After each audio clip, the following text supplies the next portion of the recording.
Oleksandr Usyk, Daniel Dubois, this is it. The undisputed championship fight of the world. Much respect to the great Oleksandr Usyk, one of the greatest to ever do it. But I'm going with Daniel Dubois, and I'm going with Daniel Dubois by knockout. I believe that Daniel Dubois is going to shock the world. Not because Usyk isn't as advertised, but I just believe that not only does Daniel Dubois have the mindset, the perfect and correct mindset to beat someone like Usyk, but most importantly, style-wise, I believe that Daniel Dubois is born to shock the world and dethrone the great Oleksandr Usyk the way that he was supposed to in that first fight, which he got robbed. But we're not going to talk about that for long. But just to be clear, Daniel Dubois did knock out Oleksandr Usyk in that first fight. He knocked him out with a clean body shot. Usyk stayed on the ground for nearly 5 minutes.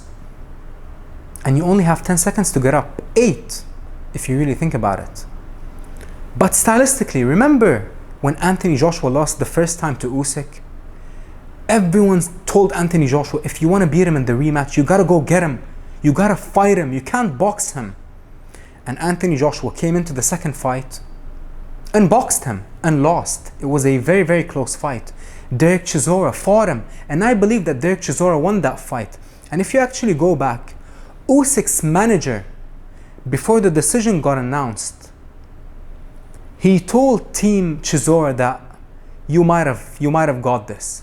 But then in the changing room after the fight, they told him it could have gone either way. But now people talk as if the fight wasn't even close. I believe that Chisora won that fight because he fought Usyk.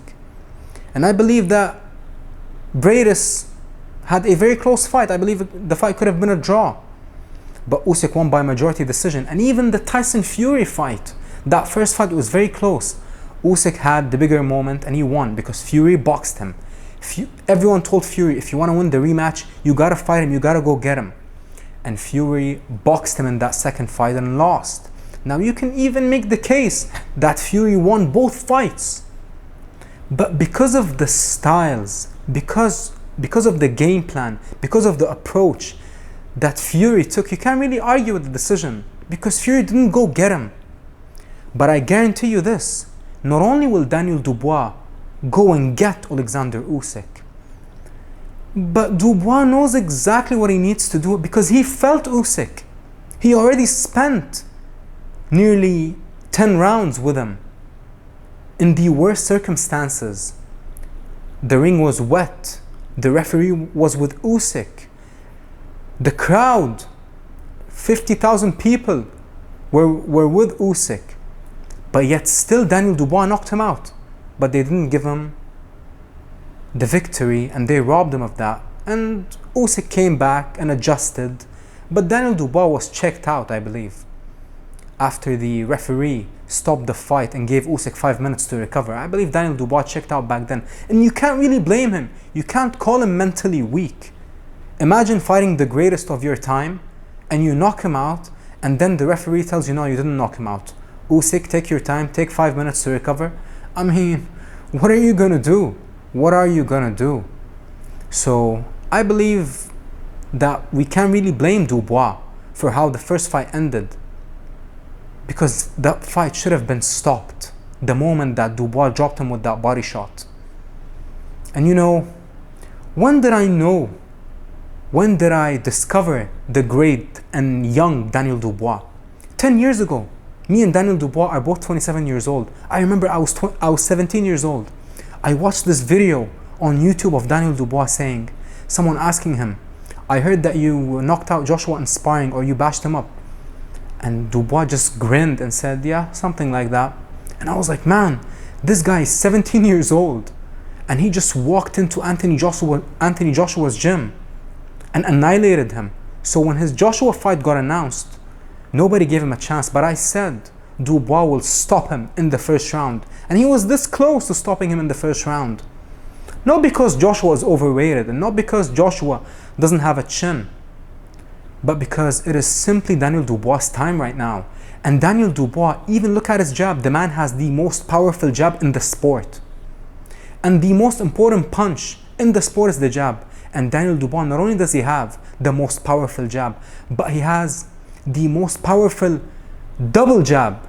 Dubois doesn't just throw a single jab, he doubles it and triples it, which makes it unbelievably dangerous and sets up all his other power shots, that backhand, the left hook, everything you can think of, the uppercut, the body work up close.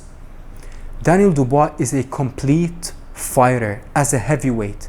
The man is light on his feet. The man blitzes in and out. Unbelievable power, unbelievable chin. We have never really seen Daniel Dubois out cold. Yes, we've seen him in tough circumstances. When he fought Usyk, that first fight. But in that first fight, Usyk didn't really hurt him. Usyk didn't really wobble him. And even versus Kevin Lerena. Kevin Lerena, he caught him at the top of the head. But let's not act like Dubois was out. Let's not act like Dubois was knocked out versus Joe Joyce. Yes, circumstances played a part, but we have never ever seen Daniel Dubois out. And I believe Daniel Dubois has everything it takes. Daniel Dubois has everything it takes to not only beat the great Oleksandr Usyk, but stop him in his tracks and take away his belts and become the next undisputed heavyweight champion of the world. Sorry, my throat. This is all I'm saying. All I'm saying is this. Daniel Dubois is winning this fight. No question in my mind. Now, if Usyk proves me wrong and beats Dubois, then my God, you might as well put him up there with the greats, with the Tysons, with the Alis. But I believe that we are about to see a new undisputed heavyweight champion of the world. And his name is Triple D, Dynamite Daniel Dubois.